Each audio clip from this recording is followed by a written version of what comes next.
And I give this in my students in the course at Harvard. It's like a quiz. When could China become number one? I have 26 key indicators. Number one, number of billionaires, size of the middle class, trading company, fastest supercomputers, all down the long list.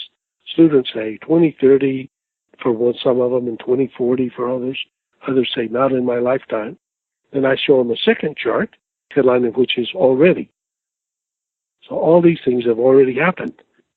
China has already surpassed the U.S. So I think most people simply haven't had time to be astonished.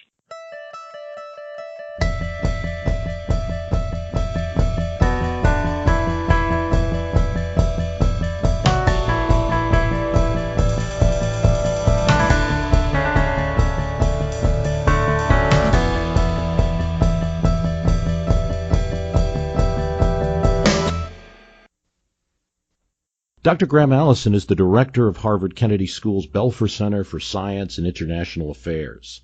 He's the founding dean of the Harvard Kennedy School.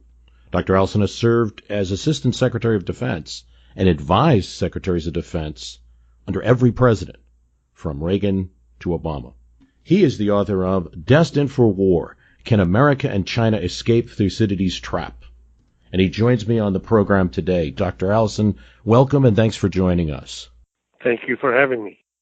I think the first thing that my listeners would be interested in is, what is Thucydides' trap and how does it relate to the U.S. and China?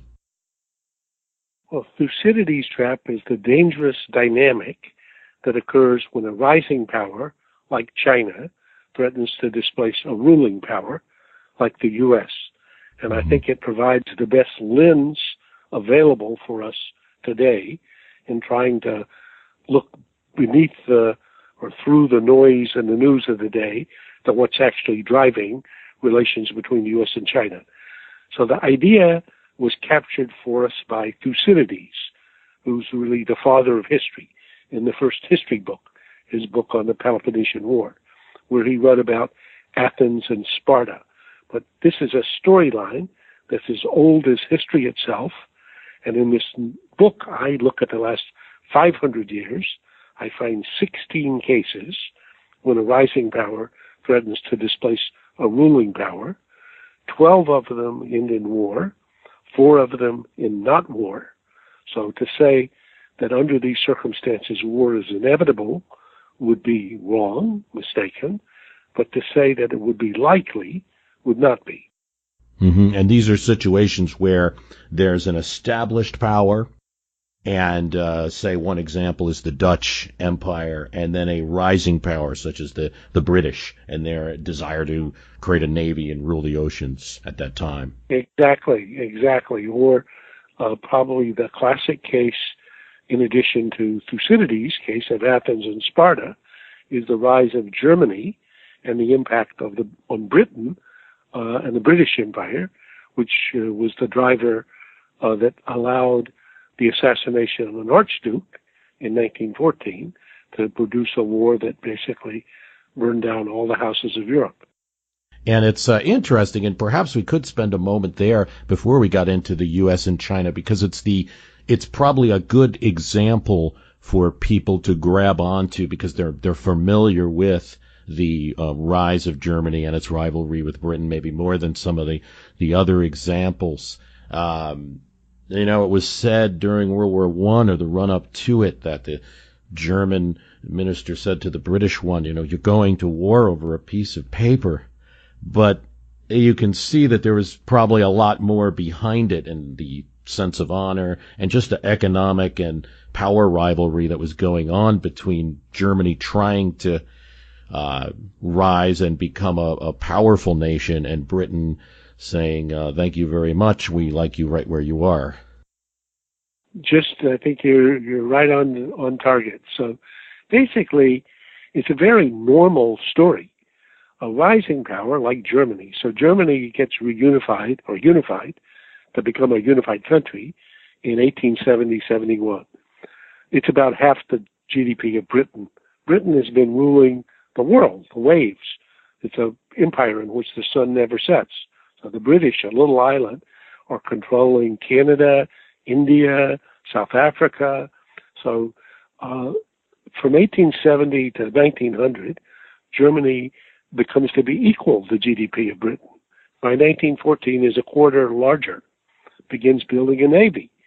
So from the German point of view, they're simply growing up to be big and strong and proud and following in the path of Britain. But from Britain's point of view, it's been accustomed to its place as the dominant power for a century. So this feels very threatening. And you could see in the dynamic, Britain becomes then more entangled with France as an ally, which it's been very suspicious of heretofore. Mm-hmm. And France is entangled with Russia. And similarly, Germany, having no allies other than the Austro-Hungarians, gets tighter with Vienna. And that set of relationships creates even what Henry Kissinger writes about as a doomsday machine, where when an archduke, the successor to the throne in Vienna, is assassinated by a Serbian terrorist in June of 1914, this sets off a set of actions and reactions, by the end of which you have this horrific war that's so devastating that historians are required to create a whole new category for explaining it. That's why it's called World War One. Right, it was so massive and so all-encompassing, involving multiple continents and multiple countries at once. And such devastation. I mean, 25 million people die in a way that's just unbelievable to people who saw wars before that.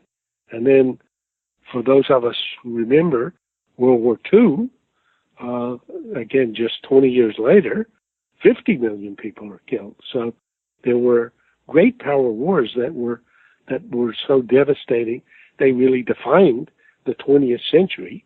And part of why I think this book and the argument is so important now is that for people who've grown up in a world in which there have been no great power wars for 70 years, I mean, many of my students at Harvard imagine, well, great power wars were relegated to the dustbin of history because that was just in previous centuries. And I remind them, no, that's very ahistoric.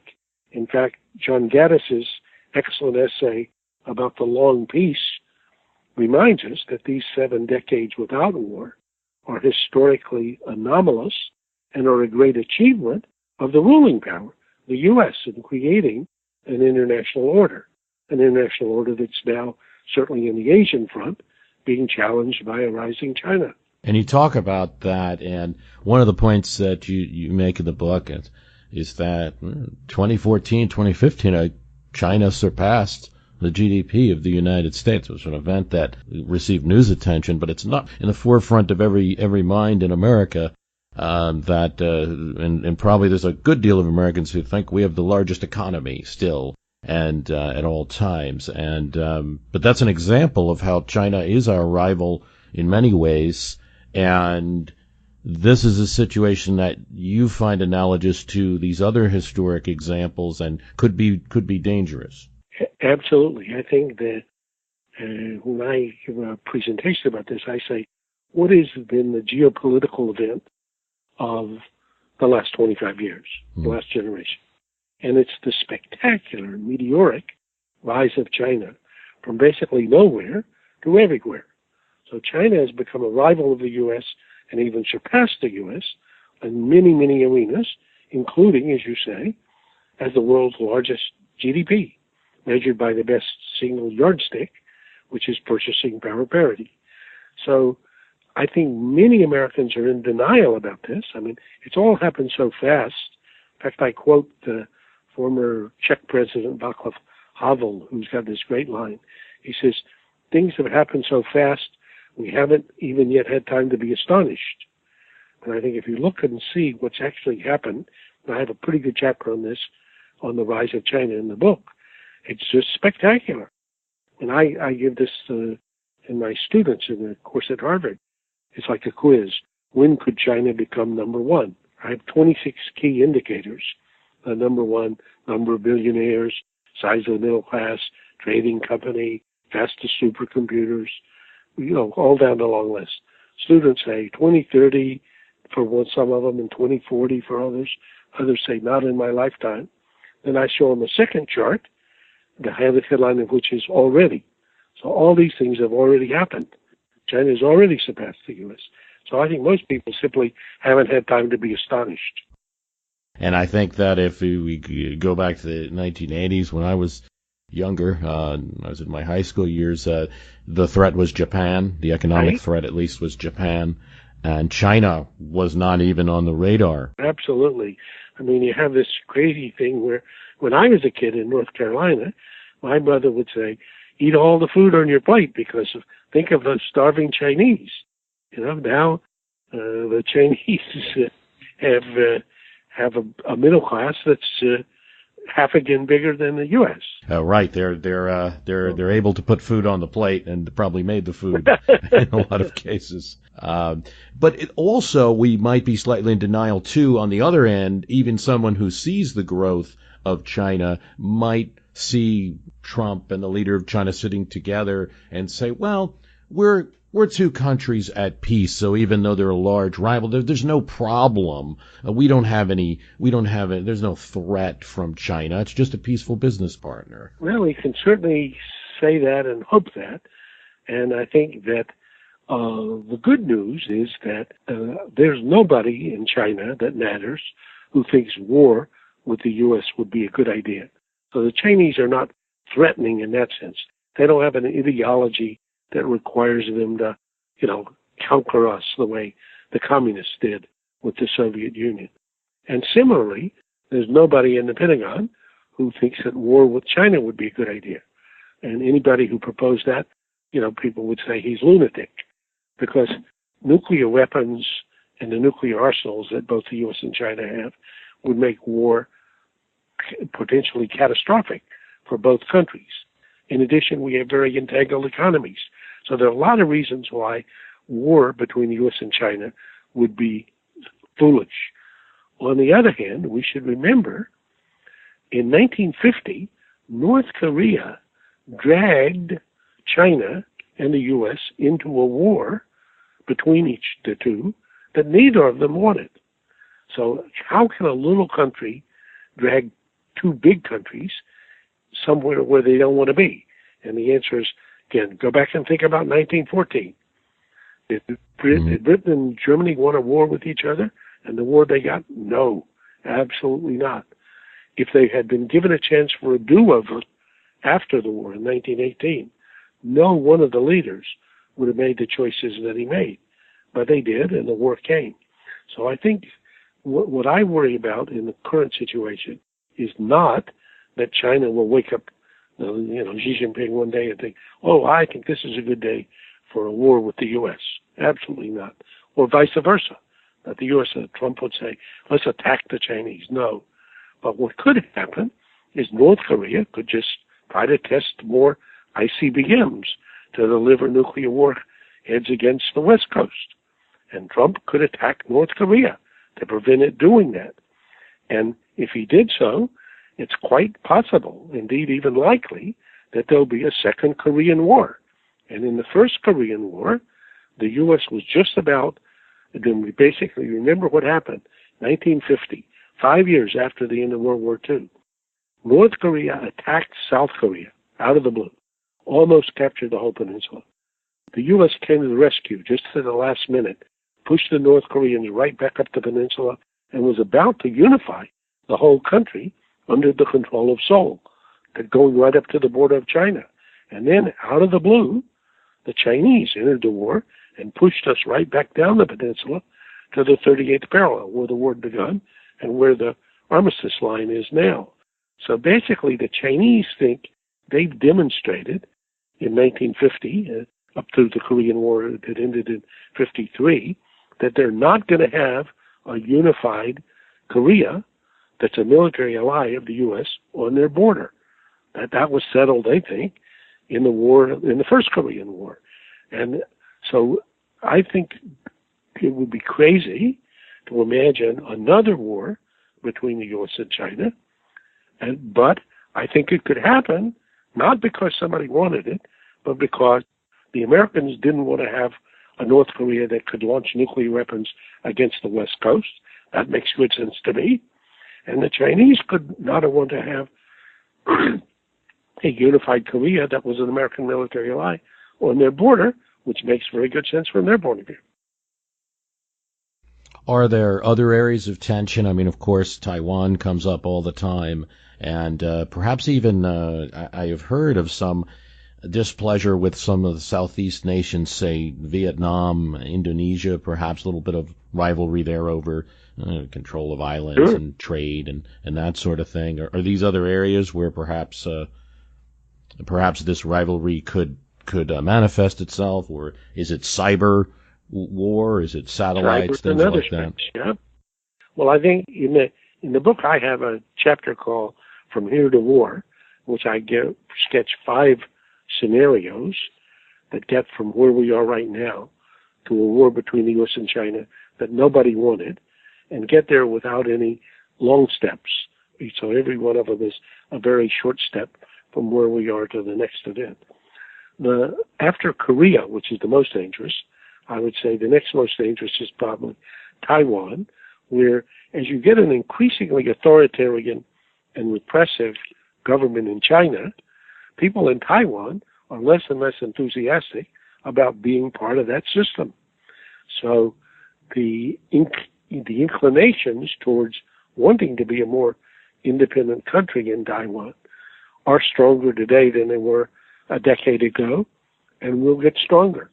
But the Chinese, again, have made it absolutely clear that they're prepared to fight over Taiwan, and whether we would get entangled in a war if China should attack Taiwan, we certainly say that we will come to Taiwan's defense, and I think we would come to Taiwan's defense by at least supplying arms and other supplies, but whether we would fight for Taiwan, I think that'll remain a question mark.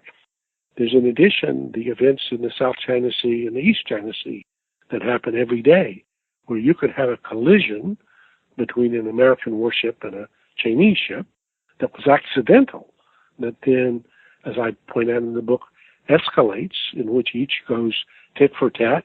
Pretty soon somebody introduces a cyber attack, and one thing leads to the other, and pretty soon we find, again, the two parties at war. So, unfortunately, the number of slippery slopes that could get one to a place where everybody knows they don't want to go, everybody knows would make no sense, but which could nonetheless happen, I think are all serious and real, and that's why I think we need to, with the Chinese, work together to think our way through each one of these, and notice that, of course, if China wanted to have a war with the U.S., it could attack the U.S. any day.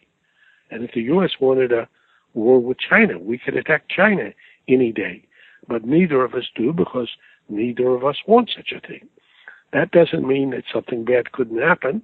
So we need to look at the ways in which historically other events have led to war, how in this case there are scenarios that could lead to war, and ask ourselves, what can we do to prevent them?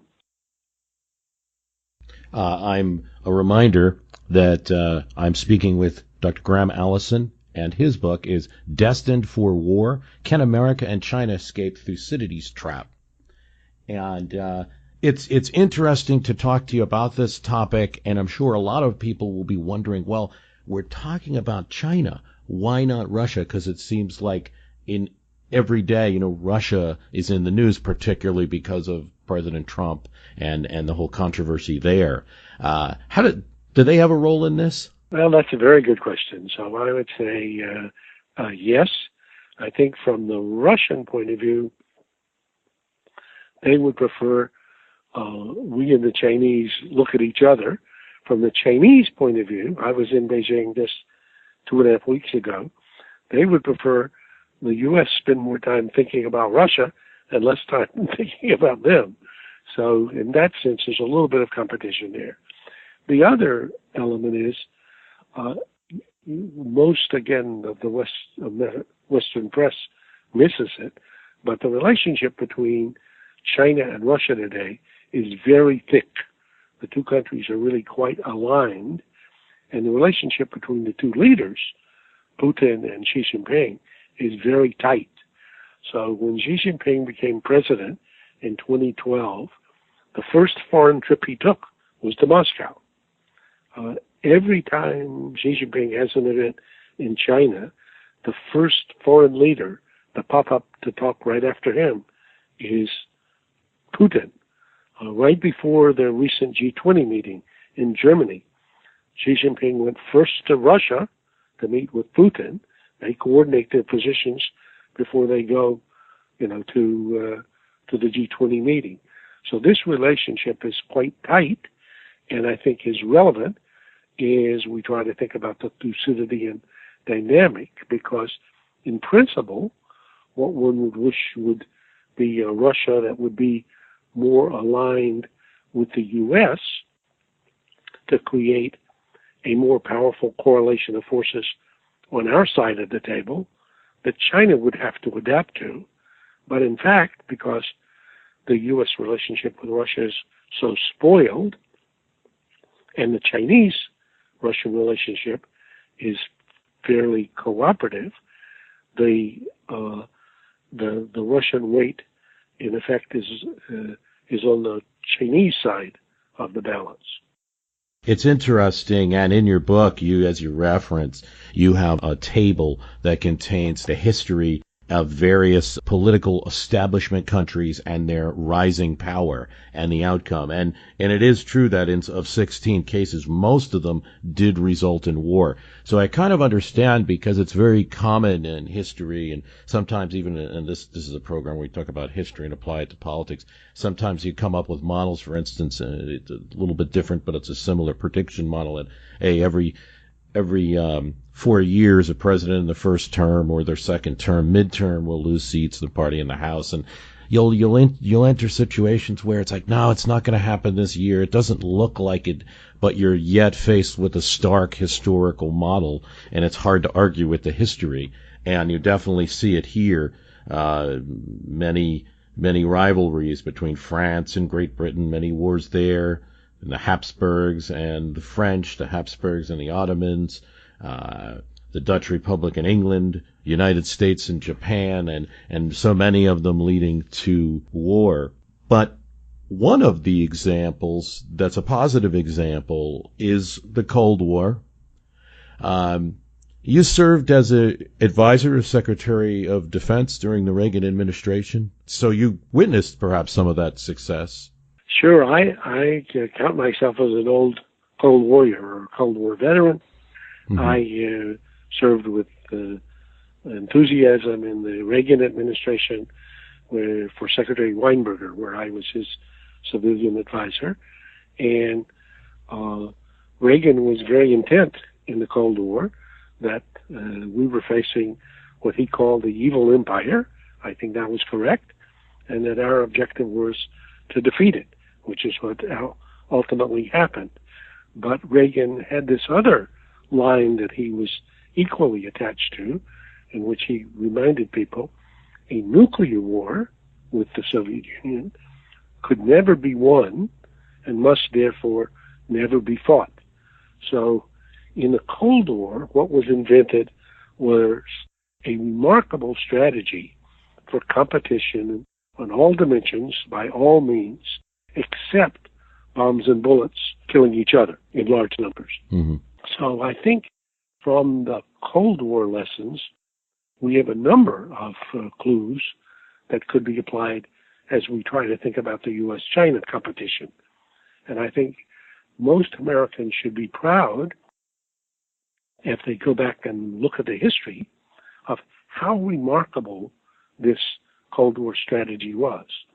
This was something that was invented over the period from about April of 1946, right after World War II, when George Kennan, the number 2 person in the embassy in the Soviet Union, wrote back to Washington a famous document that historians will know as the Long Telegram, which basically said the Soviet Union is now going to pose for the U.S.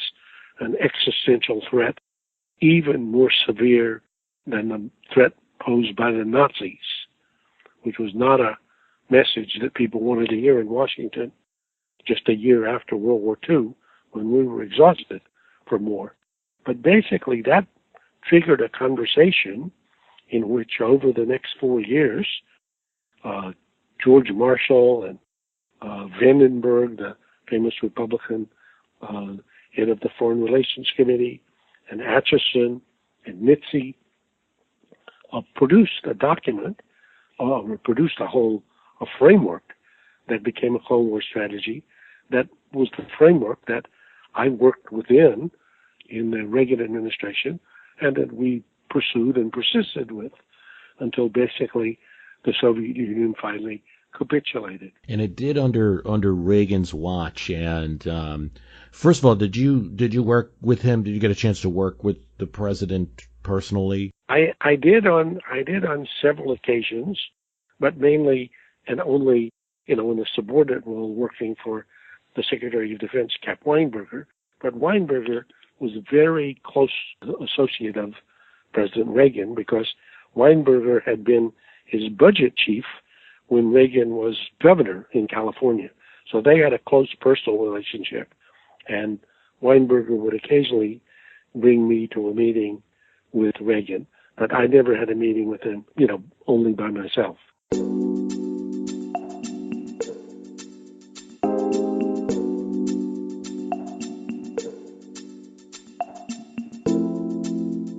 Quick note about the premium podcast from My History Can Beat Up Your Politics. If you like this podcast, you'll like more of it. I'm on there giving an update to my 14 Points podcast. The podcast about all politics is social and what I think about all the events going on now. You can hear it on the premium podcast.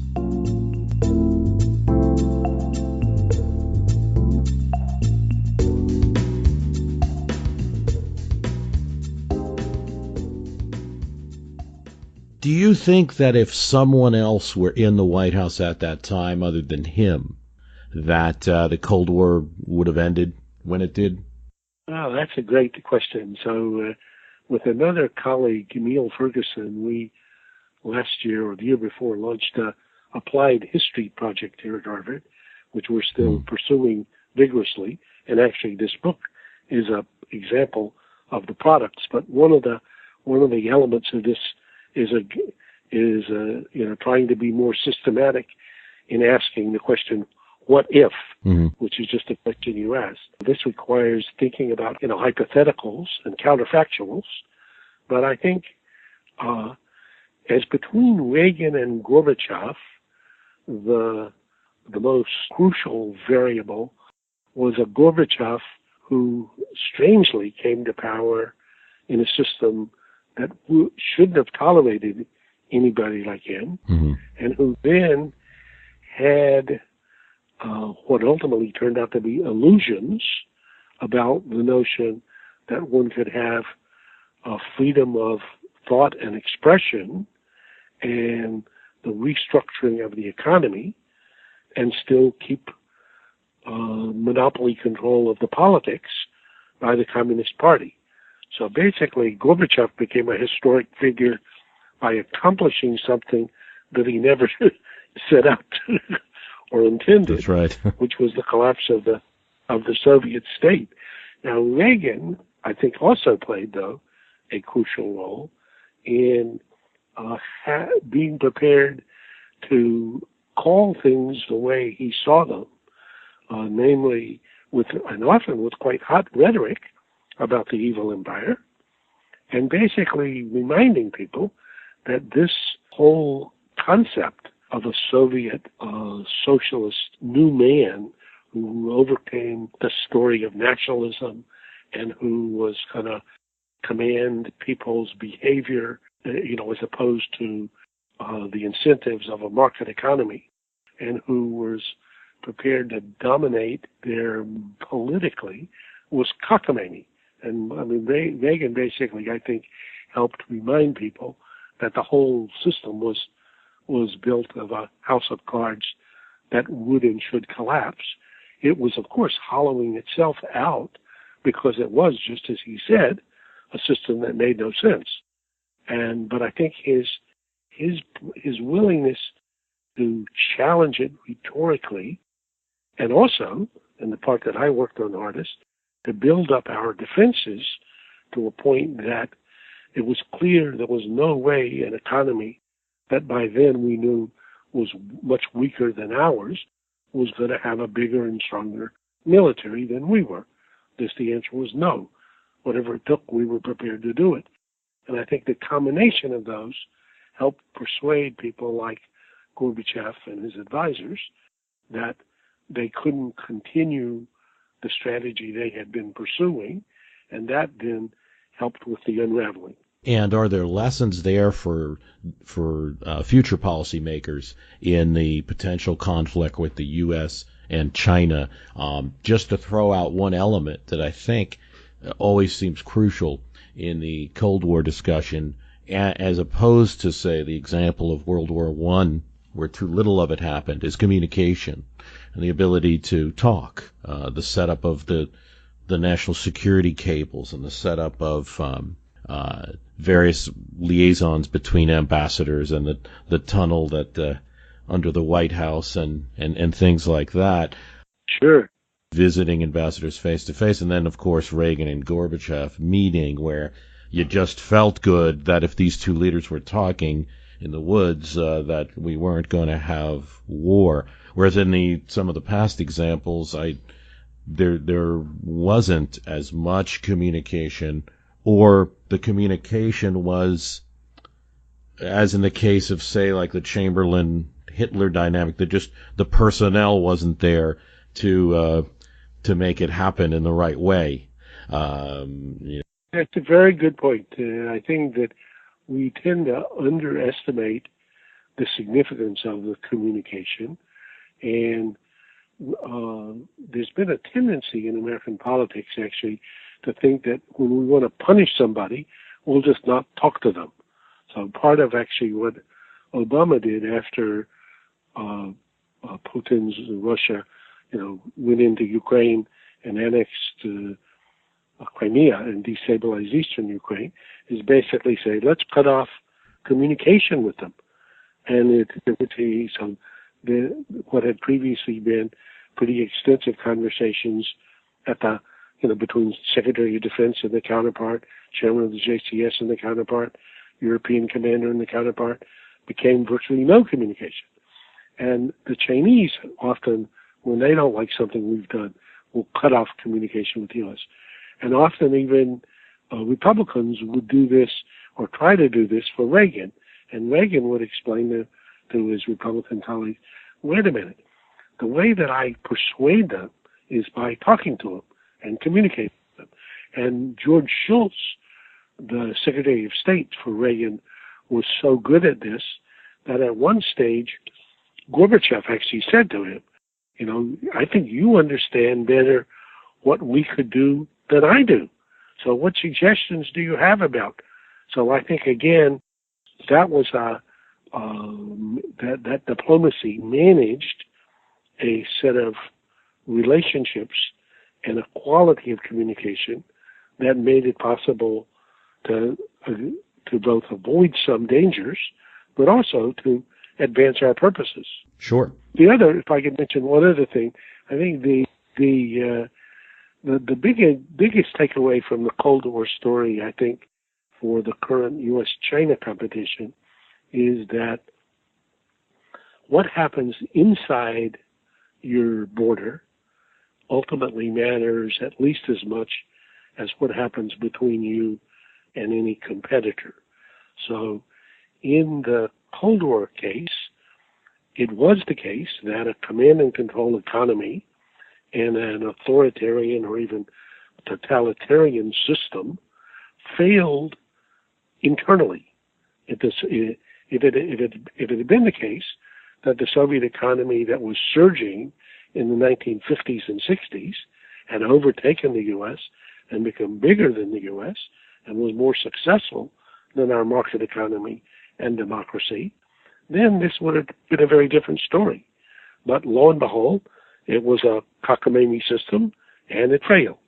Now, in the current competition, I think the biggest question, both for China and for the U.S., let's say if we're looking out a decade or two, is which of the two systems is going to perform more effectively.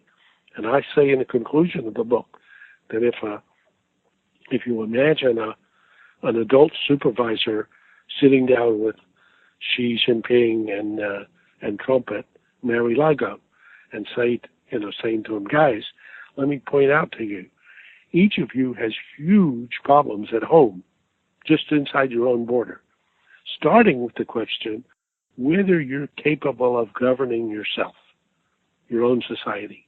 So one of you has a dysfunctional democracy. If it continues doing the way it's doing now, this is no contest. The other one has this retro party monopoly that attempts to have 5% of the population rule everybody else in a world in which people have smartphones. Well, as Lee Kuan Yew pointed out, that's an operating system that's not going to succeed.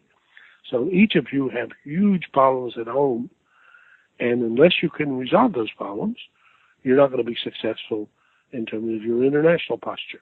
I think that's a big truth for Americans here at home. I think it's a big question about the Chinese system. I am talking with Graham Allison, the author of Destined for War, Can America and China Escape Thucydides' Trap? Dr. Allison, any other thing that you'd like to say about the U.S.-China situation? Well, I think you've done a great job of getting us around the whole problem. So I would say the big takeaways for me from the book are, first, that even though nobody wants war, we should remember that Thucydides' big insight, when a rising power threatens to displace a ruling power, which is what's happening in the Asian arena today, generally bad things happen. Not always, generally bad things happen. So, huge danger. Second point, as Santayana taught us, only those who refuse to study history are condemned to repeat it. So there's no obligation that we make the mistakes that led to World War I or that were many of the other cases. And there are lots of lessons, as you pointed out, that we can learn from the way the British handled the rising U.S. or from the Cold War or from other cases. But it will require, a lot of effort and a lot of imagination to address a dangerous situation, to find ways to avoid Thucydides' trap. Now, I'm an optimistic person. The book is certainly not fatalistic or pessimistic, but it does say that, business as usual, which is what we've had, I would say, for the last 20 years, will likely produce history as usual. And history as usual, in this case, would be a catastrophic conflict. So I think it's an imperative to recognize the risk, not be discouraged by it, recognize the risk, and then stretch our imaginations to find ways to advance our interests. We will have a link to Destined for War, Can America and China Escape Thucydides' Trap on the website at www.myhistorycanbeatupyourpolitics.com as you're listening to this. Dr. Allison, thank you so much for joining the podcast today.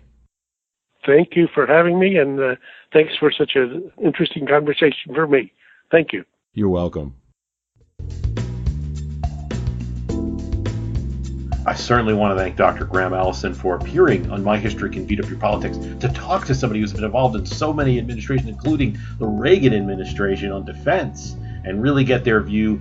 It's pretty humbling. We've got a lot more interviews and a lot more podcasts coming up this year. It's going to be a very busy year for My History Can Beat Up Your Politics. Thanks for listening.